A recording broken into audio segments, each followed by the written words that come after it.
I wish it needed not happen in my time, said Frodo. So do I, said Gandalf.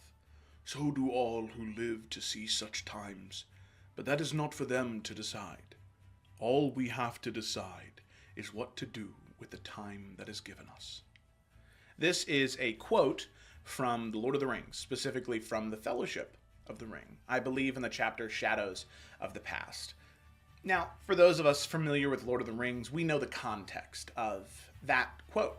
And I think that that quote can be applicable to a lot of things in a lot of our lives, but I think it's especially applicable to how it can feel to DM sometimes, especially on those really bad days, right? Where we do so much work, we try so hard, and it seems like such a thankless job. I wish it needed not happen in my time. Why couldn't have John DM'd instead of me? Although DMing can be a thankless job and can be very difficult, one of the things that I've always wanted to do on this channel was make your life easier. So today, that's what we're going to be doing.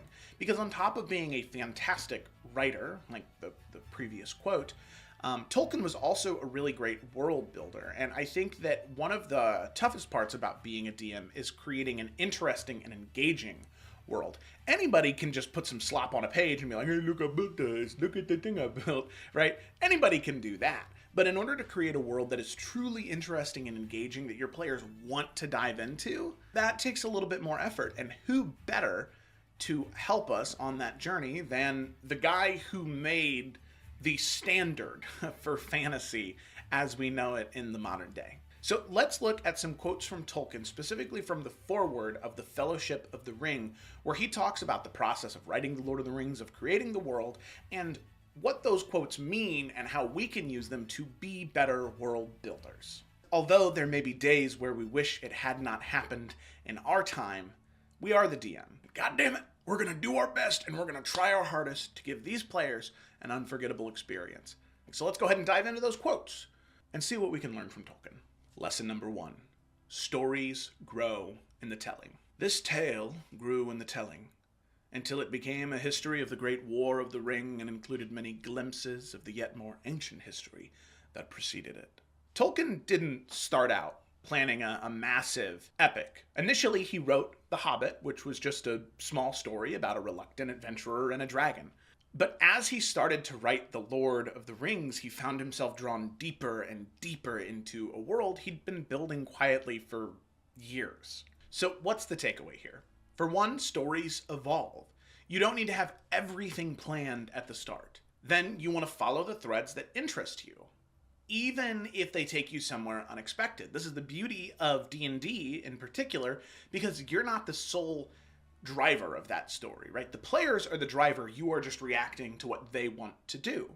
So follow the threads that interest them and don't force them into a narrative. And then finally, world building can be retrofitted. The things you invent in the moment can later be woven into a much larger story. Leave the door open for yourself. You can come back in and you can use stuff that you mentioned that was just a one-off thing before. You can make it seem like it was something you had planned all along. I do this all the time in my campaigns, and I don't think anybody knows. I don't think anybody can tell how much I'm really just flying by the seat of my pants, right? Small little editor cut in right now. My name is Felicity. I'm the editor. I've also played in many campaigns with Joe. I was Bianca and Lila in the season 1 RWA campaigns, and now I play Octavia. Played with him during college, and I still could not tell you when he is just bullshitting us. So far Joe is being really accurate here. He's been doing a great job with at least bamboozling me. But the thing is, if by the end of that story it feels cohesive and it looks cohesive, then it is. It doesn't matter if you made it all up along the way. What matters is that you made it. These things are really important to keep in mind, especially for DMs, because you don't want to be afraid to let your world grow based off your players' actions and interests. Maybe a throwaway villain that you invented on the spot becomes the campaign's main antagonist. Maybe a player's backstory opens up an entire new subplot. Let the story grow in the telling. Don't be afraid to let it grow. Lesson 2. Write for yourself first. I desired to do this for my own satisfaction, and I had little hope that other people would be interested in this work. Tolkien wasn't writing to chase a market. He wasn't thinking about what would sell. He was writing because he had a deep personal love for the mythology he was creating and the story he was writing.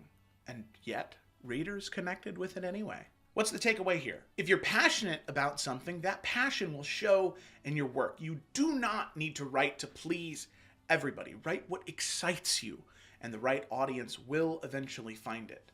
True depth and authenticity comes from personal investment, not trend chasing. As a DM, that means you should run the campaign that you'd love to play in. If you love political intrigue, make your world full of factions and backstabbing. If you love deep lore, let your world be a vast world full of history and forgotten myth.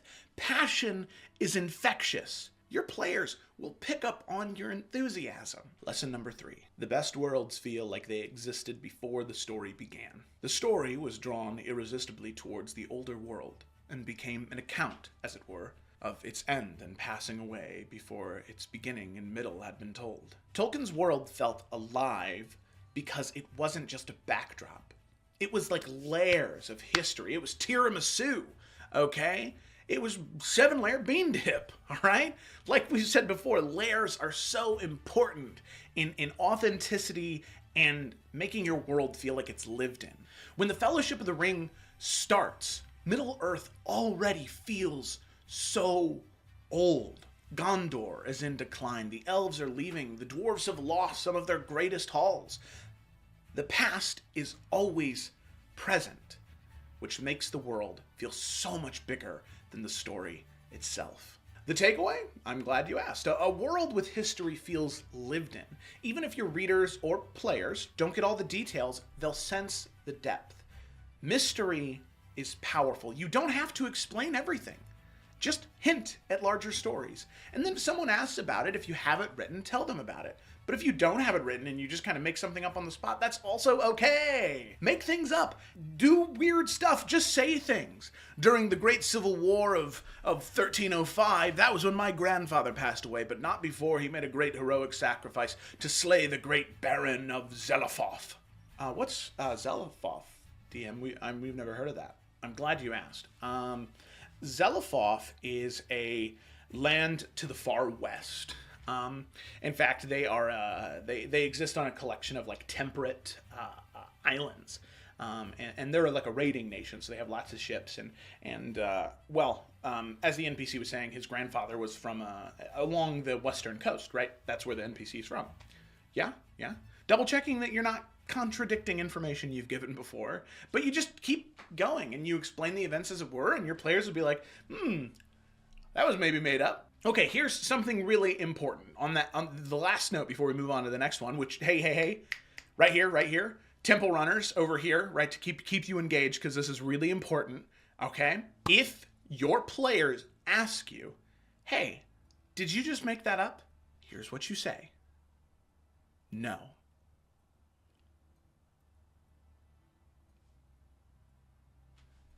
That's it. That's all you have to say. No, I didn't just make that up. No, it's something that I've had planned for a while, and it was just kind of in my head, and it really hadn't come up before. But no, it's something that I've always had planned. It's something that I've always had prepared. There are times as a DM where you should pull back the curtain, let them see all the wonderful knickknacks and grotesque things you keep in your DM closet. And there are times when you shut that bitch, okay? You keep it closed, you keep it to yourself, shut the fuck up about it, okay? I apologize for being so aggressive. In a video about Tolkien's work, I should refrain from any expletives, and I should also speak with more reverence. So many apologies, my brethren and sisterin. I ask for your forgiveness, please and thank you. As a final note, before we move on to the 4th lesson, as a DM, you want to consider placing your campaign at the end of an era, when things are starting to change, when old powers are fading, and when something big is about to happen. That is when the best stories take place. Take, for instance, the Crimson Court campaign, the campaign that I'm currently DMing that you can watch on Twitch Saturdays at 8 p.m. Eastern Time, or you can catch the full session and an abridged version of the session here on YouTube. That's what I did in the Crimson Court campaign, right? The Crimson Court campaign takes place after 800 years of unrest and civil war within the 6 kingdoms of Adaria. The 6 kingdoms being founded at a moment of great change 800 years ago, with the fall of the dragon's triarchy. 3 of these dragons that had been ruling this land for almost 1,000 years. They were overthrown and the kingdom started. And the kingdom never really had a peaceful reign, but it was stable enough for the kingdom to be called the Six Kingdoms, for a reigning monarch to control those lands for some time. But as we start to move into the future, the most recent reign of House Falkrest has been the most peaceful reign. There has been peace for almost 80 years in Adaria, which is unheard of. Typically, the longest reign before that was about 20. So this is quadruple what the people have experienced before. Some individuals have lived their entire life never knowing war, which is beautiful. But the issue is the sort of central tension of the campaign is that the current king, King Talon the Kind, has not named an heir. And he has 5 children, all of which who have some type of claim to the throne, should Talon not name an heir.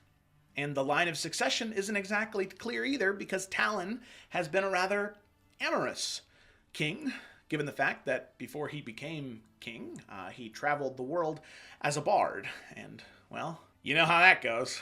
My campaign is taking place at the end of an era. There's tension.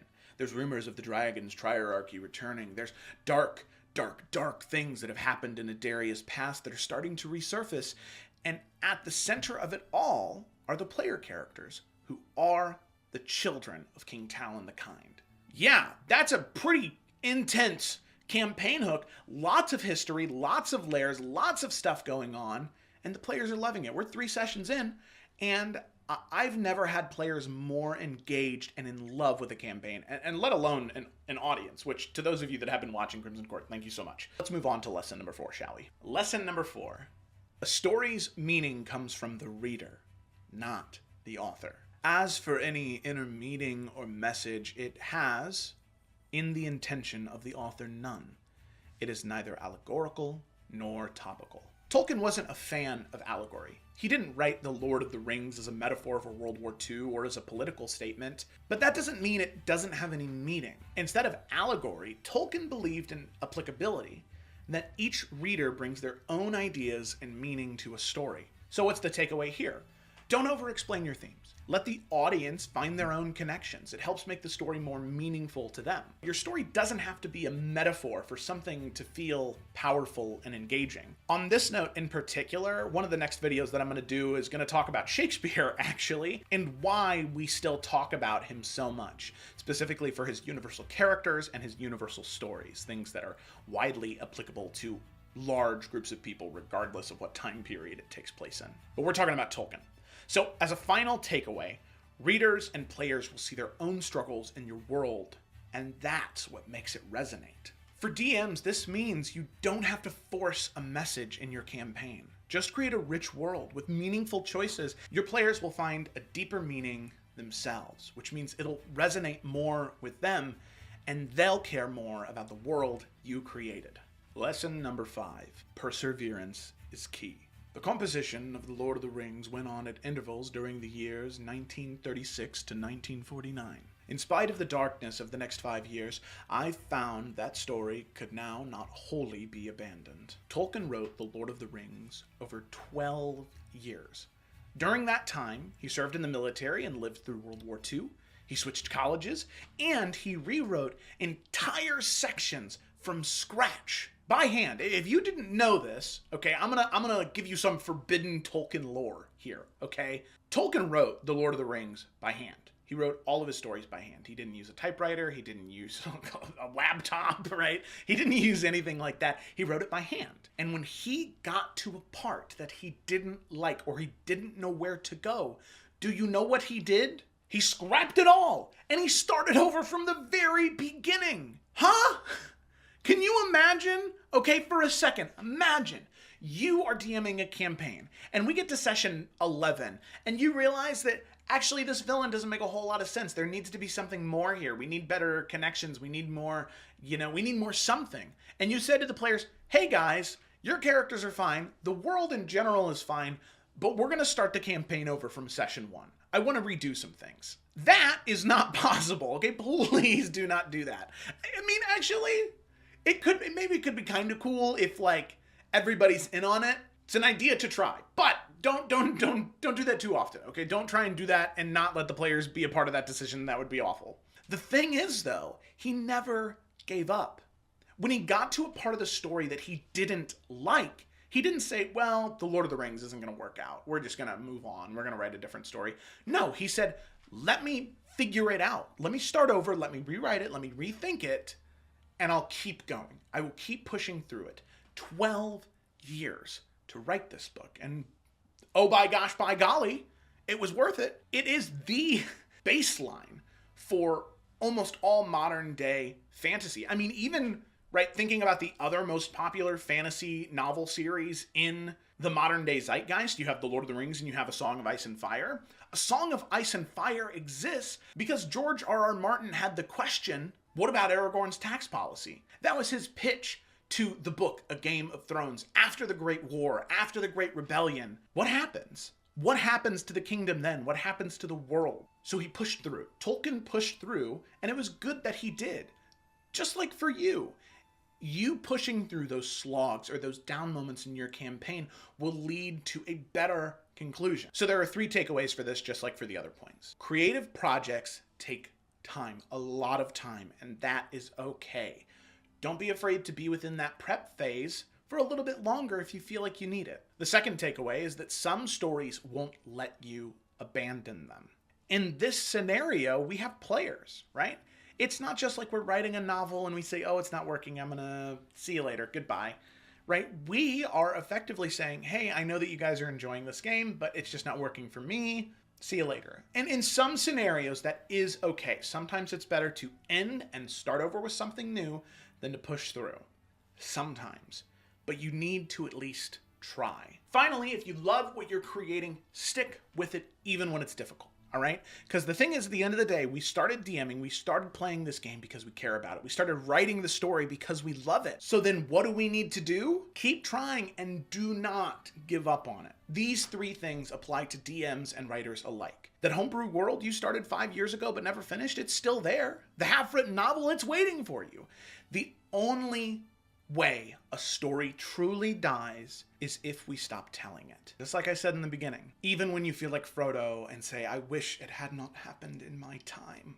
I'm here to tell you, so do I. I wish it hadn't happened in your time. I wish you hadn't felt so frustrated and broken and upset over the thing that you're working on. But so do all artists who live to see such times. So with that, some final brief thoughts about Tolkien's foreword.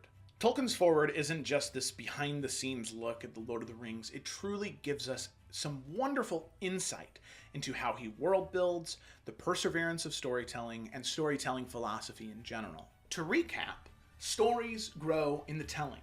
You don't need to have everything planned. Just start. Write for yourself. Passion is what makes a great story. Also, a world with history feels alive. Let the past shape the present. Meaning isn't forced, it's discovered. Let your audience interpret the story. And finally, perseverance matters. Keep going, even when it's difficult. Tolkien didn't just create a story. I mean, he built an entire legacy. And it all started with a simple idea that grew in the telling. So whether you're a writer, a DM, or just someone who loves storytelling, remember these lessons as one final note to all of you. The best stories, they don't just happen, they endure. With that, thanks for watching, everybody. Hope you enjoyed. If you feel as though we earned it, please subscribe. Check out the Crimson Court on Saturdays, and be sure to be on the lookout for more advice videos coming very soon. Thanks so much, and we'll see you in the next one.